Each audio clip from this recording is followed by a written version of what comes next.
விஜய் சொந்தங்களுக்கு வணக்கம். இன்னைக்கு நேர்காணல நம்மளோட இருந்திருப்பவர் அரசியல் விமர்சகர் திரு தேவப்பிரியா அவர்கள். நான் வணக்கம். வணக்கம்.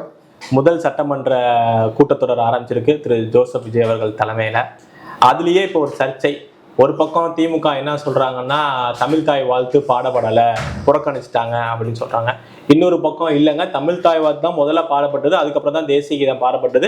வெளியில வந்து அமைச்சர், பள்ளிக்கல்வித்துறை அமைச்சர் சொல்றாரு, தேசிய கீதம் பாடல எங்களுக்கு முரண்பாடு எதுவுமே கிடையாது, தமிழ் தாய் கண்டிப்பா பாடணுங்கிறதா எங்களோட கோரிக்கை அப்படிங்கிறாங்க. ஃபர்ஸ்ட் இந்த கூட்டத்தொடரை ஆரம்பித்ததை எப்படி பாக்குறீங்க? இல்ல, அதுக்கு முன்னாடி நடந்ததை விட்டுட்டீங்க. இவங்க எல்லாம் உலகத்திலேயே இல்லாத சாதனை பண்ற மாதிரி ஸ்டிக்கரை வச்சுக்கிட்டு முதல்வரே வாயை திறங்கள் கதறலே கேட்கவில்லையான்ல ஏதோ பேனர்லாம் வச்சுக்கிட்டாங்களாம். இப்போ எத்தனை முறை விஜய் இது அண்ணா பல்கலைக்கழகத்தில் நடந்ததுக்கு வாயை திறந்தாரா? எங்கேயோ மணிப்பூர்ல நடந்ததோ நடக்கலையோ தெரியாத அதுக்கு கருப்பு புடவை கட்டிக்கிட்டு நம்ம ஒரு அம்மையார் ஒருத்தர் மெழுகுவத்தியை தூக்கிட்டு போனாங்க. இங்க ஸ்டாலின் வீட்டுக்கும் கவர்னர் வீட்டுக்கும் நடுவில் இருக்கிற அண்ணா பல்கலைக்கழகத்தில் நிதியில் நடந்தப்ப என்ன பண்ணாங்க? கண்டிப்பாக இதெல்லாம் கேட்கணும். நீங்கள் சொன்ன விஷயத்துக்கு சார், இவங்க எல்லாரும் சட்டசபையில் பதவி ஏற்கிறப்ப என்ன சார் வார்த்தை சொல்லி பதவி ஏற்கிறாங்க? நாங்கள் இந்திய அரசியலமைப்பின் சட்டத்தின் கீழ் முழுமையாக விசுவாசமாக பதவி ஏற்கிறோன்றாங்க. அப்போ அந்த அரசியலமைப்பு சட்டம் என்ன சொல்லுதோ அதன்படி பாடணும். மத்திய அரசின் வழிகாட்டுதல் படியாக முதலில் கவர்னர், ஆளுநர், இது ஜனாதிபதி, துணை ஜனாதிபதி, சபாநாயகர், பிரைம் மினிஸ்டர் கூட கிடையாது, இவர்கள் 3 பேர் கலந்துக்கிற நிகழ்ச்சியில முதலில் தேசிய கீதமும் அடுத்து தமிழ்தாய் அந்தந்த மாநில பாடல்கள் இருந்தா பாடலாம். பட் இந்த வருடம் இது வந்தே மாதரம் பாடி 150 வருஷம் ஆச்சுங்கிறதுனால அது முதல்ல பாடணும். பக்கத்துல இருக்கிற கேரளால வந்தே மாதரம் முதல்ல பாடப்பட்டது ஒண்ணு குறைக்கப்பட்ட ஸ்டான்சஸ். இப்ப முழுசா பாடணுங்கிறது இப்ப சட்டம். ஏன் சார், தமிழ்நாட்டுக்கு சுதந்திரம் வேணுமா வேணாமா? வேண்டாம்னு ஈவேரா சொன்னார், அது வேற விஷயம். அண்ணா ரெசல்யூஷன் போட்டார் சார். என்னது, வெள்ளையனே வெளியேறு என்று காந்தியார் தீர்மானம் போட்டார். அவருக்கு பைத்தியம் பிடித்து விட்டது. வெள்ளையன் வெளியேறினால் ஒரு குண்டூசி கூட தயாரிக்க முடியாது, ரயில் ஓடாது, பஸ் ஓடாதுன்னு. இன்னைக்கு வரைக்கும் அந்த வெள்ளைக்காரனால ஒரு ராக்கெட்டை விட முடியல. இன்னைக்கு இந்தியா எல்லாருக்கும் ராக்கெட் விட்டுட்டு இருக்கிறோம். அந்த பைத்தியக்காரங்க பின்னாடி போனீங்கன்னா சார், கையில கொடியும் வாயில வந்தே மாதரம்னு சொல்லி தன் உயிரை நீத்த இவருனாலதான், கொடிகாத்த குமரன் போன்றவர்களாலதான் சுதந்திரம் கிடையாது. அந்த 6000 லட்சம் கோடி கொள்ளையடிச்ச பிரிட்டிஷ்காரன் வந்தே மாதத்தை உனக்கு ஏன் வெறுப்பு வருது? நீலாம் மனுஷன் தானே, உப்பு போட்டு தானே சோறுதுன்ற. வந்தே மாதத்தையும் தேசிய கீதத்தையும் எதிர்க்க வேண்டியது. முன்னாடி தேசிய கீதம் பாடினா என்ன? முந்தா நேற்றுக்கு அந்த நிதியமைச்சர் தமிழ் படிச்சாரு, தமிழை ஒழுங்கா படி, அது கூட இங்கிலீஷ்ல எழுதி வச்சுதான் படிச்சார். இன்னும் சொல்ல போனால் பிடிஆரோட நல்லா தான் படிச்சாரு. ஆனா ஒரு சின்ன ஒரு பொறுப்பு, மக்கள் முன்னாடி இத்தனை பேர் முன்னாடி நம்ம பேச போறோங்கிறப்ப ஒரு 2 தடவை படிச்சுட்டு வந்திருந்தா இவ்வளவு தப்பு வந்திருக்காது. என்னது, ஒவ்வொரு முறையும் அரசாங்கங்கள் சட்டமன்றத்திலும் வெளியிலும் நாங்கள் இத்தனை மாதங்களில் இத்தனை வருடங்களுக்குள் பற்றாக்குறையை குறைப்போம்னு சொன்னாங்க. அதற்கு நேர்மாறாக நடந்தார்கள்ங்கிறதுக்கு நேர்முறையாகன்னு படிக்கிறார். நீ படிச்சதுக்கும் சொன்னதுக்கும் அர்த்தமே மாறி போகுது. நிதிங்கிறதுக்கு நீதினு படிக்கிறாரு. இது மாதிரி சொல்லிக்கிட்டே போனா போலாம். நான் சொல்றது வெள்ளை அறிக்கை வேலிடா இல்லையா, அதானே பிரச்சனை. இல்ல, தமிழ் தாய் வாழ்த்த நான் எழுதி கொடுக்குறேங்க பேப்பர்ல. இன்னைக்கு இருக்கிற 234 பேர்ல தமிழ்ல நான் எழுதி கொடுத்தா எத்தனை பேர் தப்பு இல்லாம படிச்சு பாடுவாங்கன்னு சொல்லுங்க. அதை விட்டுட்டு இந்த கூச்சல் ஏன் சார்? மார்ச் 6ஆம் தேதி இன்றைய சபாநாயகர், ஜனாதிபதி சபா, இன்றைய ஆளுநர் இதுல பதவி ஏற்ற பொழுது ஸ்டாலின் முன்னால் முதலில் வந்தே மாதரம், 2வது தேசிய கீதம், 3வதாகத்தான் தமிழ் தாய் வாழ்த்து. இதே மாதிரி மார்ச் 8ஆம் தேதி இது ஹைகோர்ட் நீதிபதி, தலைமை நீதிபதி வந்து ஒரு அரசியல் ஆக்கப்படுறாங்கன்னு வச்சுக்கோங்க. ஆனா இருங்க, திமுக என்ன மாதிரியான ஸ்டாண்ட்ல இருக்கோ அதே தான் தாவேக்காவும் இருக்கு சார். தாவேக்கா சில விஷயங்கள் கவர்னர் படித்ததுல திமுக என்ன சொன்னாங்க, நீட்டு அதுவும் இருக்கு, மும்மொழி கொள்கை, புதிய கல்விக் கொள்கை, இது எல்லாமே திமுக திராவிட ஐடியாலஜி என்ன. திமுக எங்க சார் இருக்கு? எதிர்கட்சியில இருக்கு. அதேதான் அடுத்த தடவை நீங்க ஆகும். இந்த உளறல்கள் நீங்க செஞ்சிட்டு இருந்தா உங்களால் முடியாத விஷயம். ஏன் இதோட நிறுத்திட்டீங்க? நீட்டு அமெரிக்க ஜனாதிபதி பதவியை ரத்து செய்து விடுவோம், ஐநா சபையை தமிழன் ஆள வேண்டும், இப்படியெல்லாம் என்ன வேணா தீர்ப்பு போடுங்களேன். ஏன் அந்த இன்னைக்கு இதுல பேண்டில் விஜய் பாட்டை போட்டுட்டு போலீஸ் ஆடுறாங்க. ஸோ இதெல்லாம் நான் சொல்றது நீட்டை ரத்து பண்ண முடியாது. பண்றதாக இருந்தால் சுப்ரீம் கோர்ட்ல போய் கேளுங்க. தமிழர்களுக்கு அறிவு இல்லை, நாங்கள் கல்வியை சிதைத்து விட்டோம், தமிழக மாணவர்களால் தேர்வையே சந்திக்க முடியாது அப்படின்னு சொல்லுங்க. ஆனா நீங்க நடத்துறீங்களே அந்த விஜய் வித்யாசரம் பள்ளி, நம்ம அண்ணன் திருமாவளவன் நடத்துறாரு ப்ளூ ஸ்டார் பள்ளி, அதுக்கப்புறம் ஸ்டாலின் மகள் நடத்துற பள்ளி, இதுல எல்லாம் ஏங்க ஹிந்தி சொல்லி தரீங்க? மும்மொழி இருக்கு. குப்பனும் சுப்பனும் கவர்மெண்ட் ஸ்கூல்ல படிக்க கூடாது, ஆனா உங்க ஸ்கூல்ல 2 லட்சம் ரூபாய் கொடுத்துட்டு படிக்கலாம். இதே வேலையை இதெல்லாம் மக்கள்கிட்ட இனிமேலும் மறைக்க முடியாதுங்க.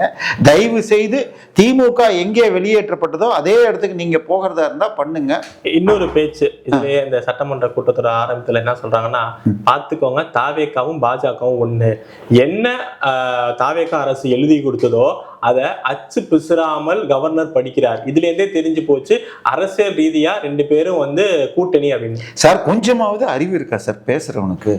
நீதிமன்றங்கள் தீர்ப்பு கூறி இருக்கிறது, ஒரு இது அமைச்சரவை எழுதி கொடுத்ததை வார்த்தை மாற்றாமல் படிக்க வேண்டியது கவர்னர் வேலை அப்படின்னு சொல்லியிருக்கு. ஆளுநர் ரவி அவர்கள் இருக்கிறப்ப அப்படி இல்ல அதனாலதான் அவர் என்ன பண்ணாரு, இந்த தேசிய கீதத்தை வச்சுட்டு வெளில வந்துரு. ஏன்னா இவங்க இந்த மாதிரி பைத்திய உலரெல்லாம் விட்டுருங்க, நீட்டு ஒழிக்கிறது இதெல்லாம் மும்மடி எல்லாம் விட்டுருங்க.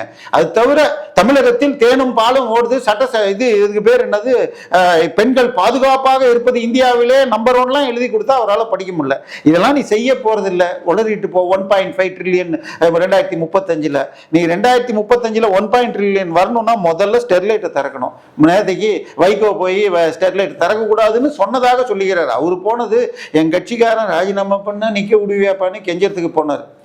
அவரே அதே வைகோ 2016 கூட்டணி இருந்த பொழுது அவருடைய கட்சியில மற்ற கட்சி ஆட்கள் நின்னப்போ அவர் சிம்பல்ல நிக்க வச்சார். பல்லாவரம் தொகுதியில் வீரலட்சுமி நின்னது மதிமுக சிம்பல்ல.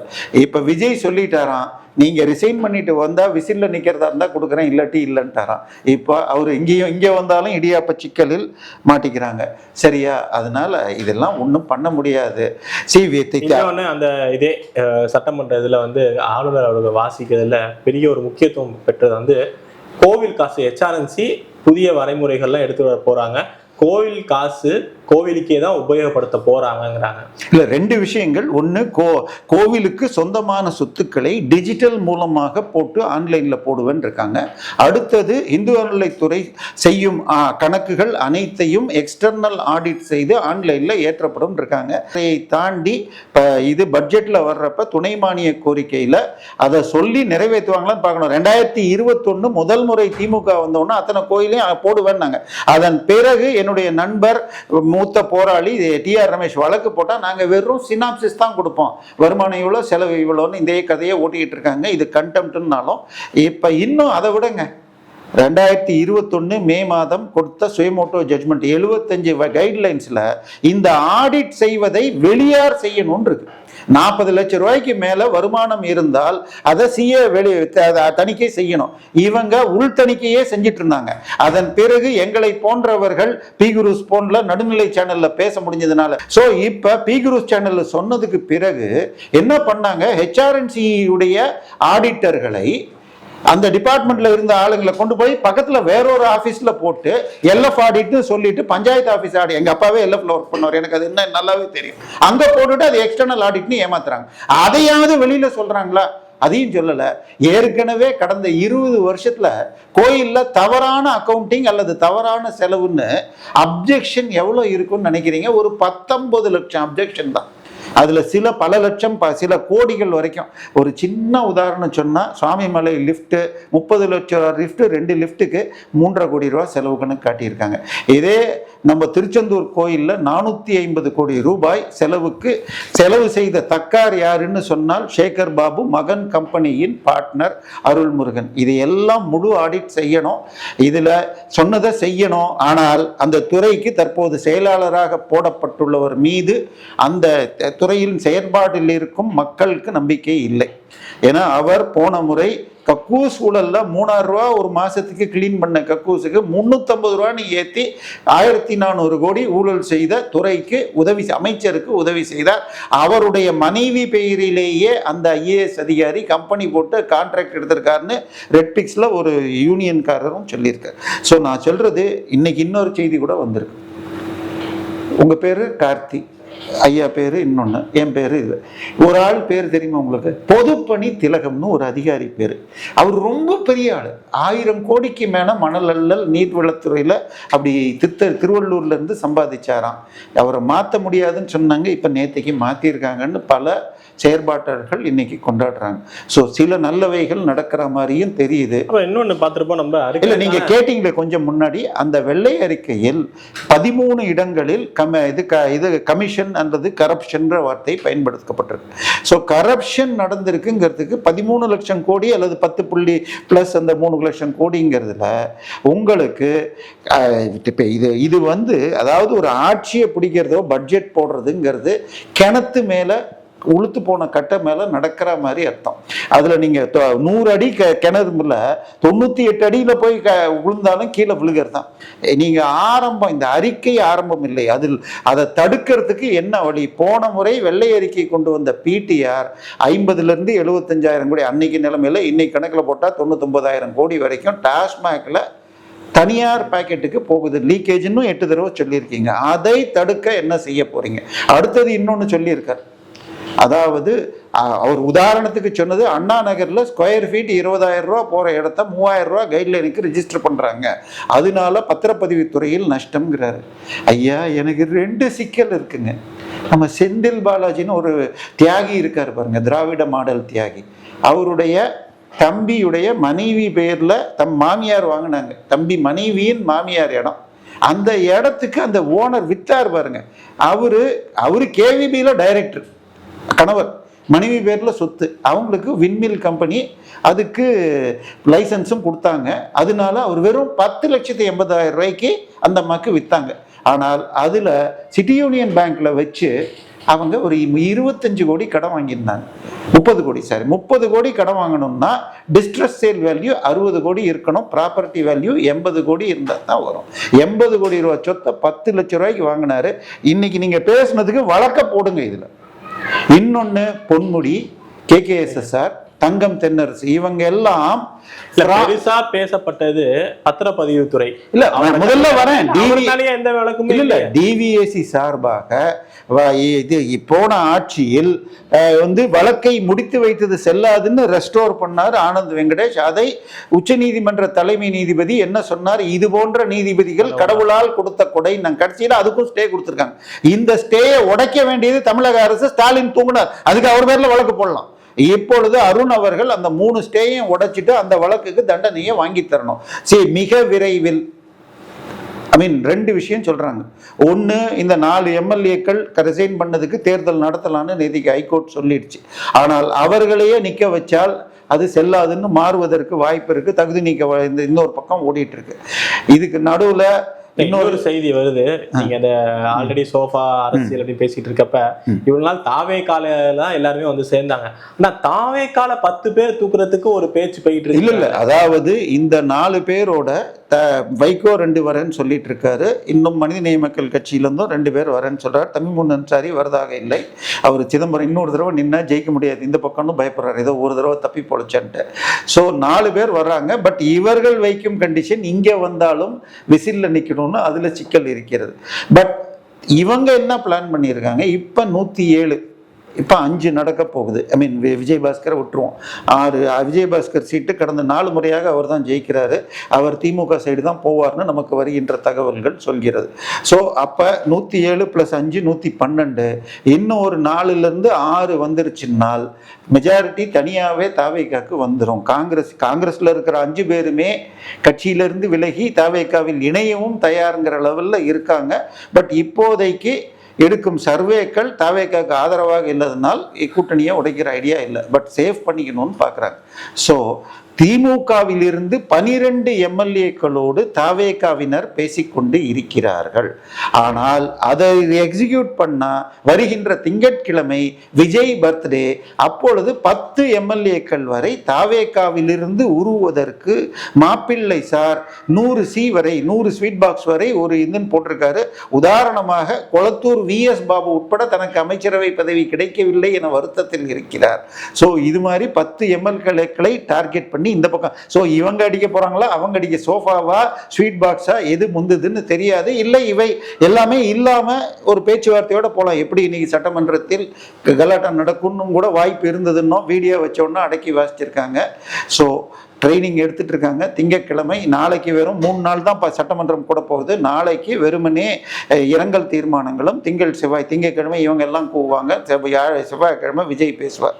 ஸோ அதுல ஏதாவது கலாட்டா நடக்குமா? பட் கண்டிப்பாக இல்ல இந்த சட்டமன்ற இந்த கூட்டத்தொடர்ல ஜாதி வாரி கணக்கெடுப்பு நாங்க எடுப்போங்கிறாங்க. ஆல்ரெடி பீகார்ல இதெல்லாம் எடுத்து உச்ச நீதிமன்றம் செல்லாது அப்படின்னு சொல்லியிருக்காங்க.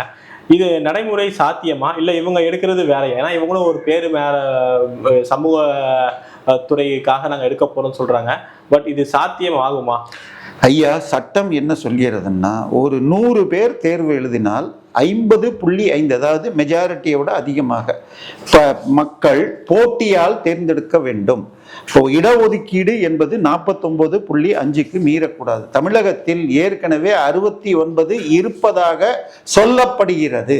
அதுல மெடிக்கல்ல நீட் வருவதற்கு முன்னால் உங்களுக்கு வருடம் 50க்கு மீறி எனக்கு இந்த சீட்டு கிடைச்சிருக்குன்னு கேஸ் போட்டு எக்ஸ்ட்ரா சீட்டு போட்டு கொடுத்துட்டு இருந்தாங்க. நீட் வந்த பிறகு கொஞ்சம் பெரும்பாலானோர் கிடைக்கிறதுனால வழக்குகள் போடுறதில்லை. அதுலேயும் நேஷனல் கோட்டால இருக்கிறது முழுக்க 50% ரிசர்வேஷன் தான் ஃபாலோ பண்றாங்க. ஸோ நீங்க எந்த இன்னொன்னு, ஜாதி வாரி கணக்கெடுப்பு எடுத்தா என்ன கிடைக்கும்? இந்த ஜாதியில 15 பேர், அந்த ஜாதியில 20 பேர், இந்த ஜாதியில 30 பேர்னு கிடைச்சா இதுக்கு ரிசர்வேஷன் இல்லை. உச்சநீதிமன்றம் மற்றும் உயர்நீதிமன்ற தீர்ப்புகள் பிற்படுத்தப்பட்டவர்கள் யாரு? அந்த ஜாதியில இருக்கிற எல்லாரும் பிற்படுத்தப்பட்டவர்கள் இல்லை, சமூக ரீதியாக சோசியலி அப்படிங்கிறது தான் முக்கியம். இதுல இதையும் கொண்டு வரணும். அதுக்கு இப்போ எக்கனாமிக்கலி உயர்ந்தவர்கள், மண்டல் கமிஷன் வந்தப்பயே உச்சநீதிமன்ற தீர்ப்பு சொன்னதே முன்னேறியவர்கள் நீக்கப்பட வேண்டும். கிரீமி லேயர் அது இன்னைக்கு வரைக்கும் ஒழுங்காக இம்ப்ளிமெண்ட் பண்ணப்படவில்லை. ஸோ இவங்க அதிகமாக இந்த வேலையை பண்ண உச்சநீதிமன்றம் 50 கண்டு கட்டாயப்படுத்தி இதையெல்லாம் எடுக்கும். அதாவது கட்டி முத்துனா தான் வெட்ட முடியும் வாங்க. ஸோ முன்னாடி கேட்ராக்ட் ஆப்ரேஷன் பண்ணணும்னா முழுக்க புற வளரணும் வாங்க. இப்போதான் லேசர் வந்து சின்னதாக இருந்தால் கூட எடுக்கலாம். அது மாதிரி இவர்கள் அளவுக்கு அதிகமாக போனால் உள்ளதும் போகும், போச்சு நொல்ல கண்ணான்னு ஆகும். இதை கண்டிப்பாக நீங்கள் எவ்வளோ சார் கர்நாடகாவில் முதல் முறை எடுத்து ரிலீஸ் பண்ணல, 2வது முறை எடுத்து அங்கே இருக்கிற பெரிய ஜாதிகள் இல்லைன்னு வந்து அங்கேயும் முடிச்சுக்கிட்டு இருக்காங்க. ஸோ அங்கே இன்னும் சொல்ல போனால் மதம் மாறிய அந்நிய மதத்தினர் அதிகம்னே வருது பல மாவட்டங்களில். ஸோ இந்த மாதிரி உண்மைகள் வரும், ஷாக்குகள் வரும். நீங்கள் என்ன செலவு பண்ணாலும் இந்திய அரசியலமைப்பின் சட்டம் தான் வரும். அதில் சில சிக்கல்கள் இருக்குது. அதற்குரிய நீதிமன்ற விஷயங்களும் செஞ்சுருக்கு. அதில் நீங்கள் கேட்டிங்கன்னா 2 அமைச்சர்கள் அதுலேயும் தப்பாக பேசியிருக்காங்க. இப்போ ஒரு வழக்கு வந்து தொடுக்கப்பட்டிருக்கு. யார் மேலனா முதல்வர் விஜய் அவர்கள் மேலே. ஒரு பக்கம் திருச்சி கிழக்குல வந்து அவர் வெற்றி பெற்றது செல்லாது, என்னைய வந்து ஜெயிச்சதை அறிவிங்க அப்படின்னு சொல்லிட்டு திமுக சேர்ந்த இனிக்க எதிரையார் சொல்றாரு. ஏன்னா நான் 2வது இடத்துல இருக்கேன், என்னை ஜெயிக்க வைங்க அப்படிங்கிறாரு.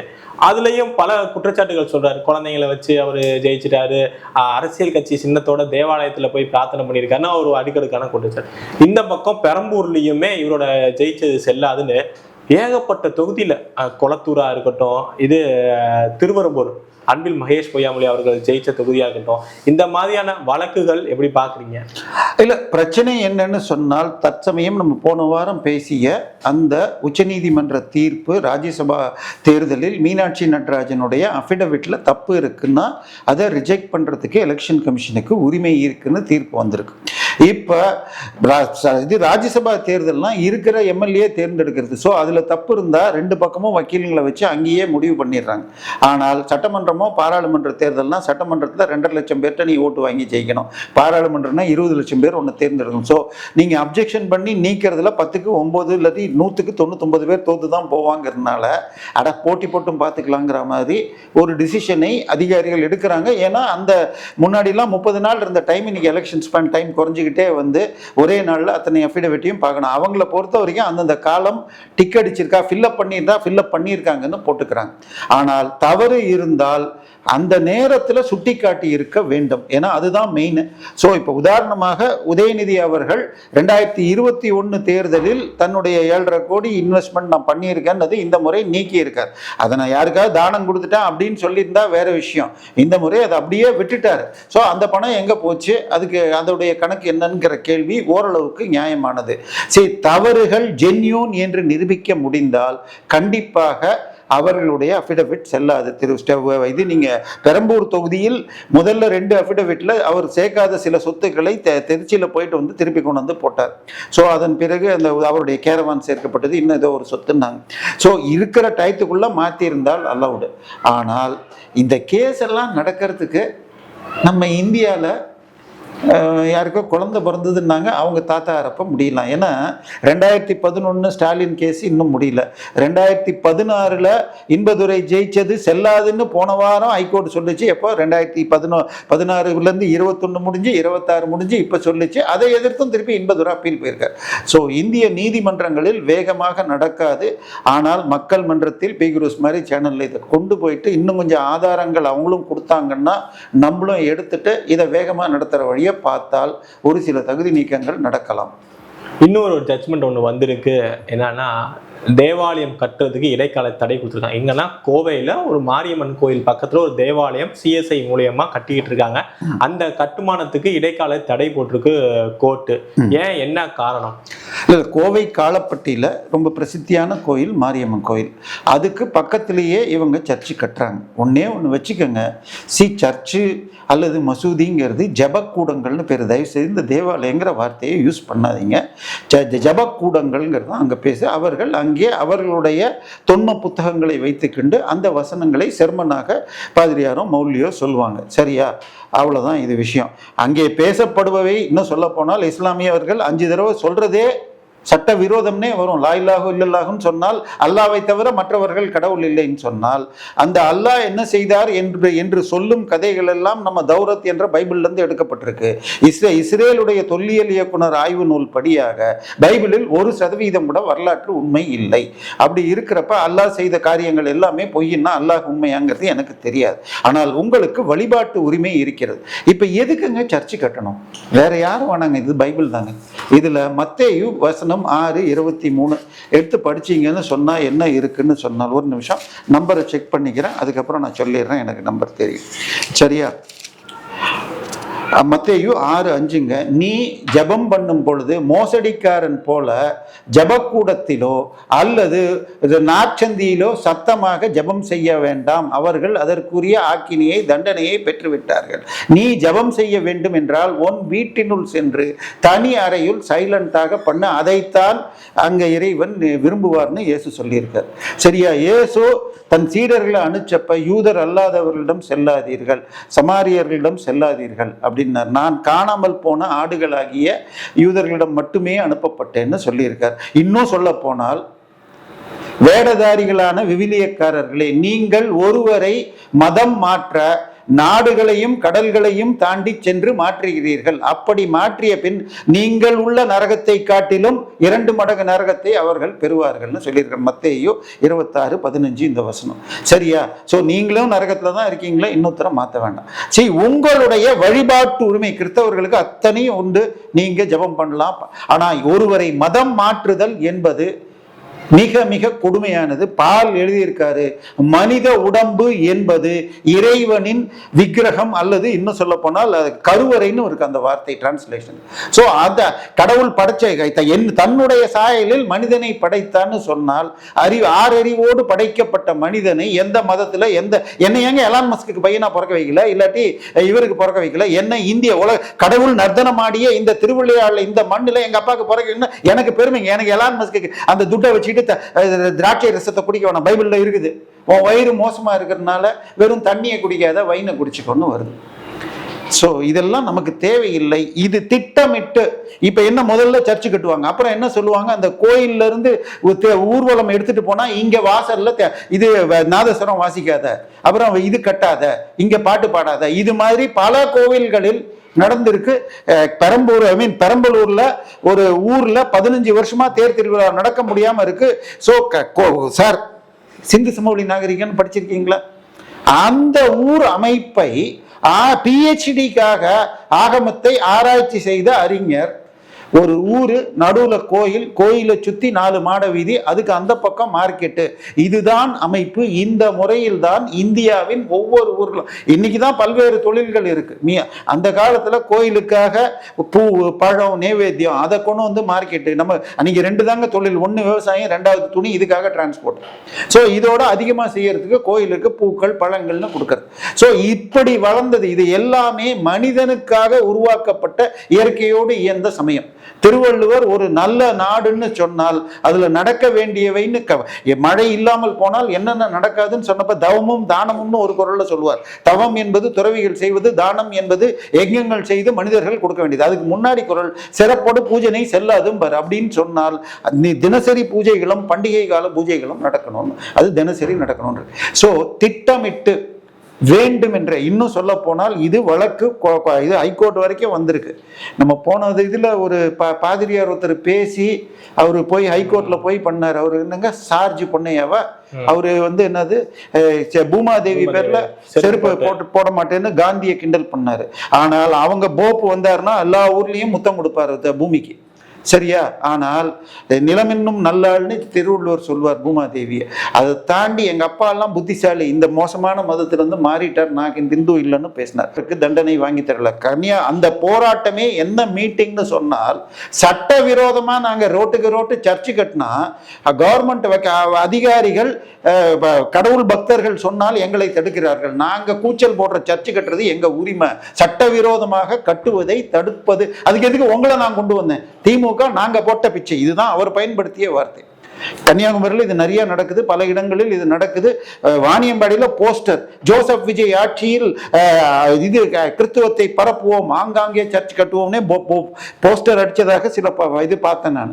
ஸோ இது முழுக்க முழுக்க திட்டமிட்டு செய்யப்படுகிறது. இது தேவையில்லை. ஒரு அமைச்சரே போய் பேசினார், அந்த அமைச்சரையும் சபாநாயகரும் முதலமைச்சர் கூப்பிட்டு இவற்றை தவிருங்கள் என்று சொன்னதாக அந்த கட்சி அமைச்சர் வேறு துறை கேட்கிறதா, அந்த கட்சி கேட்கிறதா வந்து செய்திகள் வருது சார். இது துறை கொடுக்கறதுங்கிறது முதலமைச்சருடைய ப்ரெரோகேட்டிவ். பட் நான் சொல்றது, நீங்க எந்த துறையில வேணா இருங்க, முதல்ல சட்டப்படி நடங்க. நீங்க பதவி பிரமாணம் எடுக்கிறப்பவே நான் இந்திய அரசியலமைப்பு சட்டம்ன்றீங்க சார். அம்பேத்கர் சட்டப்படியாக அந்நிய, இந்த மண்ணில் தோன்றாத அந்நிய மதங்களான பார்சி, கிறிஸ்துவம், முஸ்லீம் போனுச்சுன்னா அவங்க வந்து இது பேக்வேர்டு கிடையாது, தலித்து கிடையாது. இது ஏங்க நீங்க இப்ப பேக்வேர்டுன்னு சொல்றதை இன்னொரு அமைச்சரும் சொல்லியிருக்காரு. அதாவது போன ஸ்டாலின் ஆட்சியில் சட்டவிரோதமாக ஒரு இது ஜீவோ மூலமா ஃப்ராடு பண்ணியிருக்காங்க. அதாவது எப்படி இந்துக்களில் பிராமணர்கள்னு இருக்கு, அங்க ஷேக்குகள்னு இருக்கு, அது மாதிரி பல்வேறு மதங்கள் பல்வேறு பிரிவினர் இருக்கு. அதை எல்லாரையும் பிசின்னு மாத்திருக்காங்க.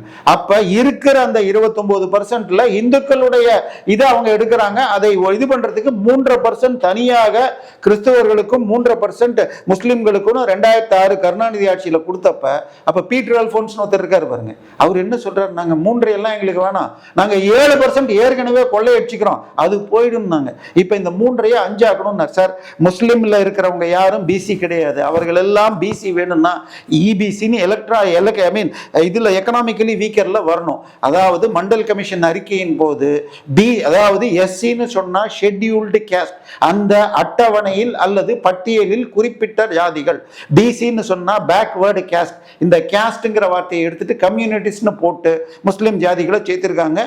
கிட்டத்தட்ட 64 ஜாதிகள் சேர்க்கப்பட்டவை செல்லாதுன்னு இது கல்கட்டா ஹைகோர்ட் சொல்லியிருக்கு. ஸோ தமிழ்நாட்டிலையும் கர்நாடகாலையும் சட்டவிரோதமாக தமிழ்நாட்டில் தமிழர்களும் கன்னடர்களும் பாதிக்கும்படியாக இந்த அந்நிய மதத்தினரை பிசின்னு ஆக்கியிருக்காங்க. ஸோ இதை வச்சுக்கிட்டு நான் தான் சொன்னேன், முன்னாடியும் சொல்லியிருப்பேன், கட்டி பொறையாடினா தான் வெட்ட முடியும். இவங்க அதிகம் கேட்க இது இவங்கள் எல்லாம் பிசிலேயே வராது என்பதாக அறிவிக்க வேண்டிய நேரம் வந்து விட்டது. ஸோ அதனால சர்ச்சு கட்டுறதும் தப்பு, எஸ்சி கன்வெர்ட்டுக்கு கொடுன்னு கேட்கறதும் தப்பு. இன்னும் சொல்ல போனால் அந்த வன்னியரசு மீட்டிங்ல நம்மெல்லாம் சேரணுங்கிறாரு.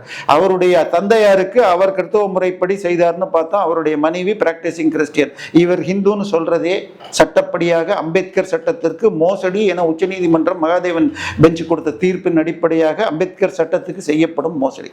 எனவே இதையெல்லாம் சரி செய்யணும். சரிங்க, நீங்க கிறிஸ்துவ மீட்டிங்கு போனீங்கல்ல, கிறிஸ்துவர்கள் ஸ்கூல் நடத்துறாங்க, காலேஜ் நடத்துறாங்க, அந்த பள்ளிக்கூடத்துக்கெல்லாம் என்ன பேரு? மைனாரிட்டி இன்ஸ்டிடியூஷன் பேருங்க. மைனாரிட்டி இன்ஸ்டிடியூஷன்ல 100% எய்டட் ஸ்கூலுங்க. எய்டட் ஸ்கூல்னா சம்பளம் உங்க வரி பணம், ஏன் வரி பணம். அந்த ஸ்கூல்ல ஏழைகளுக்கு ரைட் டு எஜுகேஷன் சேர்க்க மாட்டேன்னு வருஷத்துக்கு 2500 கோடி கொள்ளையடிக்கிறாங்க. ஏங்க இதை சொல்ற கேட்கறதுக்கு உங்களுக்கு தைரியம் இல்லையா?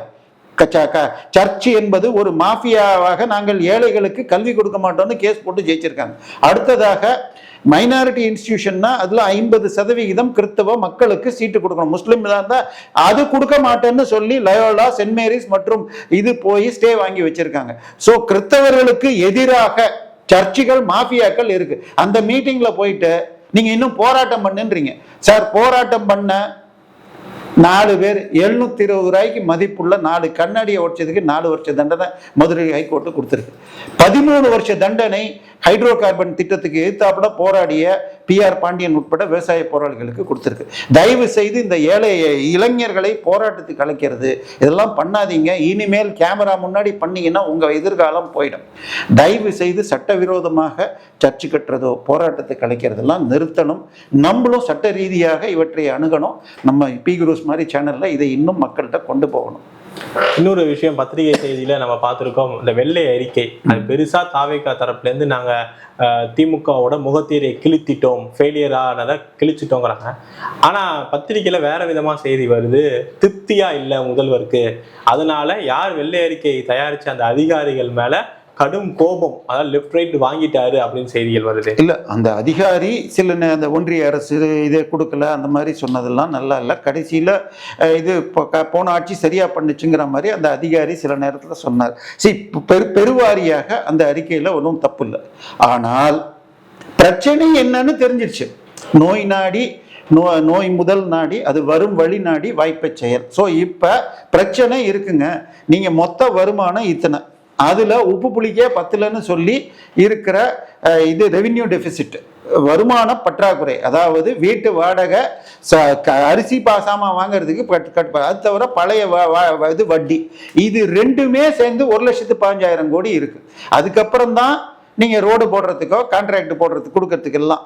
இதை தாண்டி இலவச திட்டங்கள், ஐயா பஸ்ஸில் இலவசம் பெண்களுக்கு கொடுக்குறீங்க, அதுல ஏதாவது கண்டிஷன் இருக்கா? 1 லட்சம் ரூபா சம்பளம் ஒரு டீச்சர் வாங்குறாங்க, அவங்களுக்கு எதுக்குங்க அந்த பிங்க் பஸ்ல ஃப்ரீ? இப்ப இந்த ஆட்சி வந்தா எல்லா பஸ்லன்னு சொல்லியிருக்காங்க, பண்ணுவாங்களான்னு தெரியாது. ஏன்னா இன்னைக்கு சட்டசபை கூடிய பொழுது அடுத்த 1 வருஷத்துல என்ன பண்றோம்னு சொல்றதுதான் கவர்னர் அறிக்கை. எந்த இலவச திட்டத்தையும் பேசல. ஸோ அதுக்கு ஒரு இதுக்கு தான் இந்த கேவியட் தான் இந்த வெள்ளை அறிக்கை. ஆனால் இந்த வெள்ளை அறிக்கையில் 2-3 இடத்துல குஷன் சொல்லியிருக்காங்க, கமிஷன் வாங்கியிருக்காங்க, இது பண்ணியிருக்காங்க. அதுக்கு பேர் என்ன சொல்றது, கைட்லைன் கம்மியாக இருக்கு சார். ஆனால் கைட்லைனை ஏற்றுனீங்கன்னா இதை ஸ்டாம்ப் டியூட்டியை குறைக்கணும். 2012 என்ன ரேட்டை ஜெயலலிதா ஃபிக்ஸ் பண்ணாங்களோ இன்னைக்கு அதே ரேட் இருக்கு. 2012 வாங்கின அதே சம்பளம் கொடுத்தா உங்க ஆஃபீஸில் வேலை பண்ணுவாங்களா? ஸோ 2012 வந்தது 2017 இபிஎஸ் ஆட்சியில் 33% குறைச்சிட்டு, ஆனா மக்கள் பாக்கெட்ல இருந்து புடுங்கணும்னு ஸ்டாம்ப் டியூட்டியை 9% 13% ஆக்குனாங்க. இப்ப திருப்பி பழைய ரேட்டு கொண்டு வந்து 11 குறைச்சிருக்காங்க. இன்னும் ஜாஸ்தி தான் வாங்கிட்டு இருக்காங்க.